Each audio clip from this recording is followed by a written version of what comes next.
My sister spent all the money I gave her after her divorce on luxuries and tried to ruin me, so I stopped supporting her and watched karma ruin her. For 2 years, I had been supporting my sister Emily financially because she made it sound like her life was barely holding together. She had 2 kids, a deadbeat ex-husband who couldn't get a job, and bills that kept piling up. I sent her money every month, thinking I was helping keep her and my nieces afloat. She always sounded desperate, like she was one bad month away from disaster, and I believed her. I had no reason to question her until my mother's birthday dinner. The whole family was gathered at my parents' house, a rare occasion when everyone was actually in one place. The conversation was normal at first: work, the kids, some gossip about a distant cousin. Then Emily, sitting across from me, started talking about Hawaii. At first I thought she was joking, or maybe she was talking about a vacation she wanted to take. But no, she had been there. The resort was unreal, she said, cutting her steak like it was just another Tuesday. Private beach, all-inclusive, and the spa. Oh my God. I've never felt more relaxed in my life. I just sat there, listening, waiting for the part where she explained how this happened. Then she laughed and said, "The best part? The kids stayed with Mom and Dad the whole time. I actually got to enjoy myself for once." The air in the room shifted. I wasn't the only one to notice. I leaned forward and said, "Wait, you went to Hawaii?" She gave me a look. "Yeah." I pressed, "With what money?" She blinked as if she didn't understand the question, then with a casual shrug said, "Well, yours?" Silence. I felt my jaw clench. My mother shifted uncomfortably and my father took another bite of his food, pretending not to hear. I could hardly believe what I was hearing. "You used the money I sent you, money that was supposed to be for the kids, to go on vacation." Emily rolled her eyes. "Relax, the kids are fine. They had fun with Mom and Dad." I glanced at my nieces, who were playing quietly in the corner, wearing the same tattered clothes I'd seen them in last time. Clothes I assumed their mother couldn't afford to replace. Meanwhile, she was sipping cocktails on a beach. I kept my voice steady. "I gave you that money because you said you were struggling." "I was," she said, taking a sip of wine, struggling emotionally. "I needed a break, Tom. I deserve to be happy too." I almost laughed. "So, instead of buying new clothes for your kids or paying off bills, you decided a luxury vacation was more important?" She waved her hand. "You don't get it. I had to go there to meet someone. I can't be a struggling single mom forever, you know. That's how I met Jacob." "Who the hell is Jacob?" I asked. She smiled like she had just won the lottery. "Oh my God, Tom, he's amazing. He owns a business, drives a Tesla." One of our cousins muttered, "So, you used Tom's money to find a rich boyfriend?" Emily ignored her. "He's successful, mature, everything I've been looking for." I clenched my fists under the table. "Unbelievable," I said. She sighed. "Don't be dramatic." That was it. That was the moment I snapped. "That's enough. You're not getting another dime from me." She froze. Before she could respond, my father slammed his hand down on the table. "How dare you say no to your own sister?" I turned to him, stunned. "Are you serious? She's trying to rebuild her life," my mother added, "trying to find a good man, and you want to punish her for it?" I laughed. "By lying to me by using my money for vacations while her children wear secondhand clothes?" "She's your sister," my father said, as if that was the only argument that mattered. I shook my head. "Yes, and I'm your son, but that didn't stop you from letting her take advantage of me." Emily crossed her arms. "Fine, I won't do it again." "Happy?" "No," I said, getting up. "I'm done." When I reached the door, I turned around. "Oh, and I'm also going to cancel the payments on your car loan." As soon as the words left my mouth, the room erupted. My parents jumped up and begged me not to do it. My mom was practically hysterical, swearing she wouldn't survive without the car. My father's face turned red as he muttered curses under his breath. Emily's expression changed from shock to pure rage, but I didn't care. I walked out. That was just the beginning. I left my parents' house with them yelling after me, but I didn't care. My hands were shaking with rage as I got into my car and drove home. My mind was racing the whole way. 2 years I had cut back on my own life so that Emily and her kids wouldn't have to struggle. And all the while she had been lying, using my money for vacations, for some fantasy of finding a rich guy, while her kids wore worn-out clothes. As soon as I got home, I opened my banking app and started cutting her off. First, I canceled the automatic transfers for Emily's rent and utilities. Then I pulled up my parents' car loan, the one I'd been paying for almost a year because they swore they couldn't afford it, and canceled that too. It felt good, like taking back control. Then my phone started to explode. The first text was from Emily. "What the hell, Tom? My rent just bounced. Fix it." I ignored it. Then my mom called. I sent her to voicemail. My dad called right after that, then Emily again, then my mom again. Then the guilt trip began. Mom texted, "I hope you're happy. If I end up in the hospital from stress, it'll be your fault." I sat there staring at the message, my jaw clenched. They didn't even try to apologize. No acknowledgement of what they had done, just straight to making me feel like the villain. Emily texted again. "You're seriously doing this? You're just going to let me and my kids end up homeless? You're unbelievable." I took a deep breath before replying. "You lied to me for 2 years. You said you were struggling, but you used my money for vacations. I helped because I thought you needed it. You don't. You're on your own now." The reaction was immediate. Emily replied, "Wow, you're such a selfish bastard. Do you have any idea how hard it is to be a single mom? I needed that trip. I was trying to find a good man so I wouldn't have to struggle forever, but you wouldn't understand because you don't care about family." I could feel my blood pressure rising. I responded, "Your kids are wearing hand-me-downs while you sip cocktails at a 5-star resort. You're not looking for a good man. You're looking for a sugar daddy, and you expected me to pay for it." No answer. Then my father called again. This time I picked up. "Are you out of your mind?" He snapped the second I answered. I sighed. "What do you want, Dad? I want to know why the hell you canceled the car payments. We were counting on you for that." I almost laughed. "You counted on me?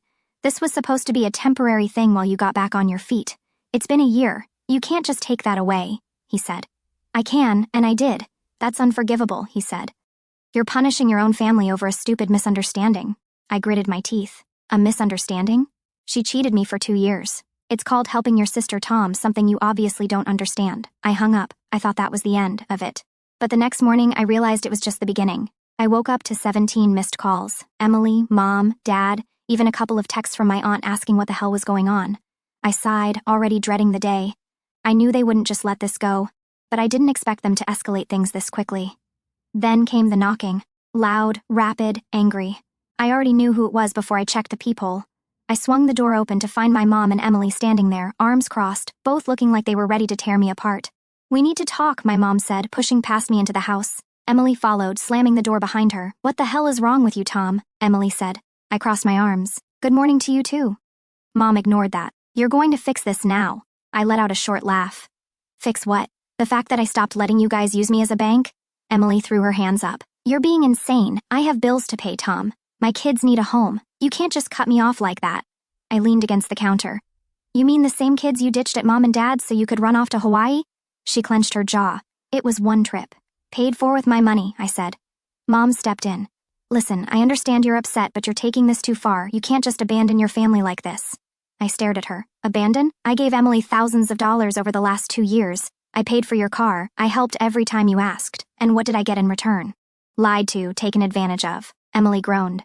"You're being so dramatic. You're my brother. You're supposed to help me." I shook my head. "Not like this." Mom's expression darkened. "If you don't help her, what do you expect her to do? End up on the street? And us too? Is that what you want?" I exhaled sharply. "You guys are not my responsibility." Emily had plenty of money, my money, but she spent it on herself. "That's on her." Emily's voice dropped. "I swear, Tom, if you don't fix this, I cut her off. "You'll what? Go on another vacation? Buy a new designer bag? Cry to Mom and Dad some more?" Her face turned red with anger. "You don't understand, Tom. You have no idea what it's like to be a single mom. And you have no idea what it's like to be used by your own family," I shot back. Mom grabbed my arm, her voice suddenly softer. "Please, Tom, if you stop helping, I don't know what will happen to me. My health is already bad. If I end up in the hospital over this..." I pulled away. "Don't do that. Don't ever use that against me." Emily let out a sharp breath. "Fine, be selfish, but you're making a huge mistake." I opened the door. "Get out." They both glared at me, but after a long pause, they left. I locked the door behind them. I thought Jacob showing up at my door was the worst of it. I was wrong. That night around 10 p.m., there was another knock. I checked the peephole, expecting maybe Jacob again or Emily finally working up the nerve to confront me in person. It was my mom. I hesitated. Letting her in meant another exhausting conversation where she'd guilt-trip me, cry, and tell me how I was destroying the family. But if I didn't answer, she'd probably just stand there all night calling me until I caved. I opened the door. "Mom," I said. She pushed past me into the apartment. "We need to talk." I sighed, shutting the door. "If this is about Emily, it's about me, Tom." Something in her voice made me turn around fast. She was holding a bottle of pills. I felt my stomach drop. "What are you doing?" She gave me this broken look. "I can't take this. The stress, the shame, my own son turning his back on his family. Do you know what this is doing to me?" She twisted the cap off the bottle. My heart pounded. "Mom, stop." Tears welled up in her eyes. "Maybe if I weren't around, you'd feel bad for what you've done." Before she could do anything, I grabbed the bottle out of her hands. I looked at the label, sleep aids, over the counter, not even prescription strength. She wasn't actually going to do anything. She was performing. I exhaled sharply. You really came all the way here to fake a suicide attempt just to manipulate me? She sniffled. I wouldn't have to if you weren't being so cruel. I clenched my jaw, fighting the urge to lose it. This is insane. You're trying to emotionally blackmail me into giving Emily money. She wiped her tears away, and her face hardened instantly. It's not just about Emily. You cut us off too. You left your own parents to struggle. I shook my head. You're struggling because you expected me to keep bailing you out forever. That's not my problem. She gripped my arm, her nails digging into my skin. Undo this right now. I pried her fingers off me and opened the door. Go home, Mom. She stared at me, her lips pressed together, then in a whisper she said, Fine.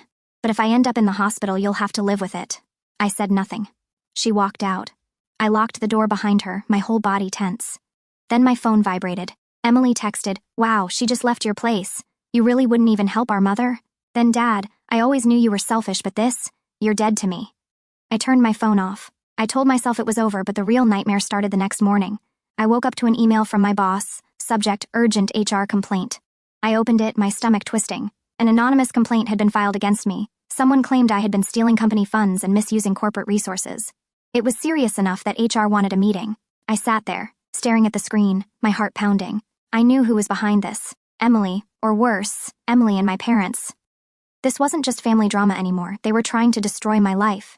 I sat there, staring at the email from HR, my stomach in knots. Emily, or my parents, or both, had actually tried to ruin my job. They had crossed the line, and I couldn't ignore it. I took a deep breath and called my boss directly. Hey, I just got your email. Can I come in and clear this up now? Yeah, he said. I'll be honest, I was surprised to get this complaint. It didn't seem like you. I knew then that I was safe. If my boss had doubts about the allegations, it meant Emily's plan was already falling apart. When I got to the office, I sat down with HR and calmly walked them through everything. I showed them my financial records that proved I hadn't misused company funds. I even told them the truth, that I had family members who were upset with me for cutting them off financially. By the time I left the meeting, the complaint had been dismissed. But I wasn't done. I went straight to my parents' house. I wasn't going to wait for another attack. I was going to end this now. When I walked in, my dad was sitting on the couch, watching TV as if nothing had happened. Emily was there too, scrolling through her phone. My mom came out of the kitchen, her expression changing when she saw me. Tom, she said carefully, you should have called before you came over. I ignored her and looked directly at Emily. You tried to get me fired. She didn't even flinch. I don't know what you're talking about. I pulled out my phone, opened the email from HR and held it up. You really think I wouldn't find out? She scoffed. You can't prove it was me. I turned to my parents. And you two, did you let this happen? My dad waved his hand. Oh, don't be so dramatic. If you had just kept helping your sister, none of this would have happened. I clenched my fists. Let me make this very clear. If any of you contact me again, if you so much as breathe in my direction, I will go to the police. Emily rolled her eyes. For what? For harassment, for making false accusations against me, for sending Jacob to my door to threaten me. My mother's face paled. Now, Tom, let's not take this too far. I cut her off. Too far? You're the ones who escalated this. I have screenshots of texts, call logs, everything I need to prove what you've been doing. If you don't leave me alone, I'm going to press charges. Silence. My dad's jaw tightened, and Emily's smug expression finally faded. My mom looked like she was about to cry again, but for once she held her tongue. I turned to leave. I mean it. Stay away from me. Then I walked out. It was quiet for a few days. No texts, no calls. I almost started to think they had finally given up. Then my cousin Jake called me. Dude, he said, I just heard from Aunt Linda that you got fired for stealing from your job. What the hell is going on? My stomach dropped. I didn't get fired. Who told you that? She said your mother told her, and that you had mental problems and were pushing the family away. I exhaled sharply. Of course. If they couldn't manipulate me, they tried to ruin my reputation. Over the next 2 days, relatives kept contacting me. My uncle said he had heard I was gambling. My grandmother called to say she was praying for me because my parents had told her I was having a breakdown. I was done. I sent out a message on the family group chat. I'm hearing a lot of lies about me, so I want to set the record straight. I cut off financial support to my parents and Emily because they were using me. They retaliated by spreading false rumors and even tried to get me fired. Nothing they're saying is true. If anyone has any questions, please ask me directly. Then the phone calls started coming in again, but this time, everything was different. These weren't the angry, accusatory voices I had grown accustomed to, the ones demanding I reconsider my decision, or weaponizing guilt to force me back into submission. No, these calls carried a completely different tone. One I hadn't expected and certainly wasn't emotionally prepared for. They were calls of genuine support, of solidarity, and the impact they had on me was profound in ways I couldn't have anticipated. My aunt was the first to reach out. When I answered, I could hear the tension in her voice immediately. "Tom, I just heard what really happened," she said, and there was something raw in the way she spoke, a mixture of anger and regret that caught me off guard. "I can't believe they did this to you. I'm so sorry we didn't know sooner. If we had known the truth from the beginning, we would have stood up for you." Her words hit me harder than I expected, and I found myself struggling to respond. After her, my uncle called, then cousins I hadn't spoken to in months, some I hadn't heard from in even longer. One by one, they reached out to me, and as the conversations unfolded, I began to notice a pattern. Each call started with initial shock, disbelief that things had gotten this bad, that the manipulation had run this deep. Then came the outrage, the anger directed not at me, but at my parents and Emily for what they had done. And finally, there was the unwavering support, the assurances that they were on my side and that I had done the right thing. They told me they had heard the lies my parents and Emily had been spreading throughout the family, the fabricated stories about me being mentally unstable, about me supposedly being fired for theft, about me cruelly abandoning my struggling sister and elderly parents. But once they learned the truth, once they understood what had really been happening, they were disgusted. Several of them apologized for not reaching out sooner, for initially believing the false narrative without taking the time to question it or hear my side of the story first. What surprised me most was how quickly the family turned against my parents and Emily once the truth came out. My uncle in particular didn't hold back. He called my father directly, and from what I heard later, he didn't mince words. "Leave Tom alone," he told him. "If you keep this manipulation up, you're going to lose the rest of the family too. We're not going to stand by and watch you destroy him." That conversation changed everything. Almost overnight, the harassment stopped. The calls ceased. The manipulative text messages disappeared. My parents and Emily finally backed off, not because they had suddenly developed a conscience or felt remorse for what they'd done, but because they realized they had lost. They had gambled on the family taking their side, and they had lost that bet spectacularly. And me? For the first time in years, I felt genuinely free. The weight I had been carrying, the constant anxiety about the next crisis or the next desperate call for money, it was gone. I could finally breathe. Even after my family finally backed off, I couldn't shake the feeling that they would try something else. Maybe not tomorrow, maybe not next week, but eventually. People like them didn't change. They were just waiting for their next chance. And I wasn't going to give them one. I made my decision that night. I was done with them forever. The next morning, I started looking at jobs in another state. I'd always thought about leaving, but something had always kept me here. Probably that stupid sense of obligation to my family. But now, there was nothing holding me back. Within 2 weeks, I had a job lined up in another city, a better salary, a fresh start, and, most importantly, a place where they couldn't reach me. I didn't tell anyone. I quietly packed my things, sold what I didn't need, and sat in my empty apartment the night before the move, realizing how much of my life I had wasted on them. For 2 years, I had put Emily's needs ahead of my own. I had skipped vacations, worked overtime, tightened my own budget, all so she could lie to me and live better than I did. And my parents? They were never on my side. No matter how much I gave, it was never enough because, in their eyes, I wasn't family. I was a resource, a walking ATM. I was a complete idiot, but not anymore. I changed my number, blocked them on everything, deleted old messages, old emails, anything that connected me to them. And then I got in my car and drove away. No goodbyes, no explanations, just a clean break. And for the first time in my life, I felt like I was truly living for myself.